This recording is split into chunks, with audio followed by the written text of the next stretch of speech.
باسم ياخور يا جماعة أول ممثل سوري بيرفض التكويع وبيظل مستمر على مواقفه التشبيحية المؤيدة لبشار الأسد، وهذا باعتراف لسانه. أنا ما بشوف حالي مشمول بحالة التكويع. طبعا من ثوابت باسم ياخور يا جماعة أنه ما حدا يقرب له على سيادة الرئيس أو الجيش العربي السوري. ما حدا بيقرب على شخص الرئيس بالنسبة لي، ما حدا بيقرب بالنسبة لي على مسائل لها علاقة بالجيش بسوريا. يعني أنت كانت وضحت لك الصورة تماما يوم اللي كنت تدافع عن بشار الأسد، يوم اللي كان يقتل الشعب السوري.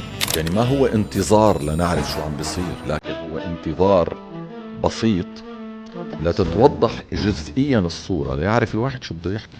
بس أنا اليوم إذا بدي أرجع على سوريا بضمن حالة من فوضى معينة ما بضمن أي ردة فعل. كثير من زملائك الممثلين رجعوا على سوريا وعايشين بخير وما حدا تعرض لهم بشيء، انت شبيح لبشار الأسد شيء، برقبتك شيء دماء من السوريين حتى خيفان ترجع. أنا شخص إلى حد ما عنيد بس ماني كمان عنيد على العالم كله أولا أن يعرف عدو العالم.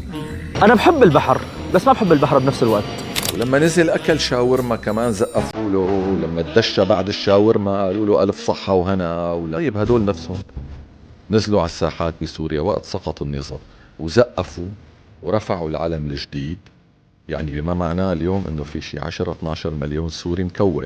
لا أستاذ باسم، يوم اللي كان ينزل الشعب السوري للساحات ويهتف لبشار الأسد بالروح بالدم فديك يا بشار، كان في أجهزة أمنية وقمعية تجبروا على النزول للساحات. ولكن بعد سقوط بشار الأسد نزل الشعب السوري على الساحات من تلقاء نفسه وبحرية تامة، وهذا أحد مفاهيم الحرية يلي كان عم يطالب فيه الشعب السوري، يلي بدك سنين أنت وأمثالك حتى تفهموا.